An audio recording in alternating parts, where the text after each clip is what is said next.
पुरानी डायरी का राज। अली को हमेशा से पुरानी चीजों से अजीब सी क्यूरियोसिटी थी।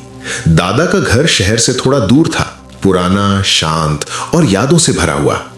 एक दिन छुट्टियों में अली अपने पेरेंट्स के साथ वहां गया। दादा का कमरा साफ करते वक्त उसकी नजर एक लकड़ी के पुराने संदूक पर पड़ी जिसमें जंग लगी हुई थी। संदूक खोलते ही एक पुरानी डायरी निकली। डायरी इतनी पुरानी थी कि पेजेस पीली हो चुकी थी और कवर आधा फट चुका था। पहले पेज पर सिर्फ एक ही लाइन लिखी थी, अजीब सी हैंडराइटिंग में, जो लिखा है वही होगा। अली को लगा कोई कहानी या मजाक होगा। उसने पेज पलटा। अगला पेज देखकर उसकी सांस थोड़ी तेज हो गई। वहां लिखा था, आज अली शाम को अपनी साइकिल से गिरेगा लेकिन ज्यादा चोट नहीं लगेगी। अली हंसा, इतना एग्जैक्ट कौन लिखता है? सोचकर उसने डायरी बंद कर दी। शाम को जब वो गली में साइकिल चला रहा था, एक पत्थर पर टायर फिसला और वो गिर गया। लोग भाग कर आए लेकिन अली बिल्कुल ठीक था, सिर्फ घुटने पर हल्का सा निशान। उस रात अली चुपचाप था। उसके दिमाग में बस वही डायरी घूम रही थी। अगली सुबह उसने डायरी दोबारा खोली। नया पेज लिखा था, कल अली एक ऐसी गलती करेगा जो उसकी जिंदगी का रुख बदल देगी। अली का दिल बैठ सा गया। पूरी रात उसने सोचा, कौन सी गलती? स्कूल में उस दिन मैथ्स का टेस्ट था। उसका बेस्ट फ्रेंड उससे जवाब दिखाने को कह रहा था। अली का हाथ कांप रहा था। अगर वो चीटिंग करे, शायद वही गलती हो। उसने गहरी सांस ली और मना कर दिया। शाम को घर आकर उसने डायरी खोली। लिखा था, अली ने गलती नहीं की, इसलिए उसका फ्यूचर बदल गया। अली को लगा जैसे कोई उससे देख रहा हो, पर कमरा खाली था। डायरी के आगे के पेजेस खाली थे। अली ने सोचा सब खत्म हो गया। उसने डायरी संदूक में रख दी। लेकिन उस रात अली ने सपना देखा।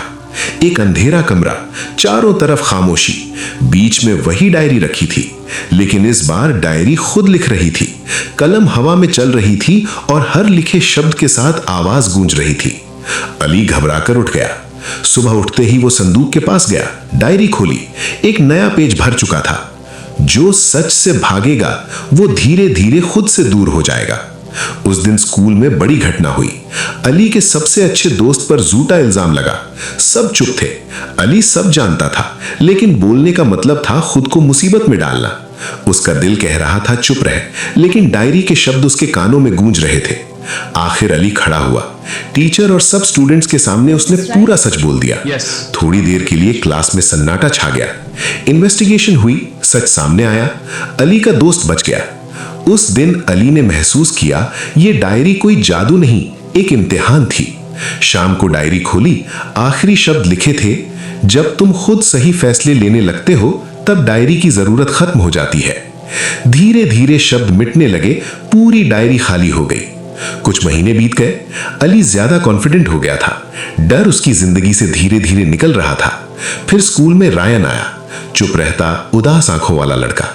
एक दिन उसने अली को बताया कि उसे रात को अजीब सपने आते हैं, जैसे कोई उसे फ्यूचर दिखा रहा हो। अली समझ गया कहानी दोबारा शुरू हो रही थी, पर इस बार उसके लिए नहीं। उस रात अली ने संदूक खोली। डायरी वहां थी, खाली। जैसे ही उसने कवर छुआ, एक लाइन उभर आई, जो सीख चुका है उसका फर्ज है दूसरों का रास्ता रोशन करना। अली ने रायन से बात की। उसे डर से नहीं, हिम्मत से जीना सिखाया। रायन धीरे धीरे ठीक होने लगा। सपने बंद हो गए। एक दिन अली ने संदूक खोला। डायरी हमेशा के लिए गायब हो चुकी थी। अली मुस्कुरा दिया। उसे अब समझ आ चुका था, फ्यूचर लिखा हुआ नहीं मिलता, फ्यूचर अपने फैसलों से बनता है। और कभी कभी एक पुरानी डायरी सिर्फ ये याद दिलाने आती है,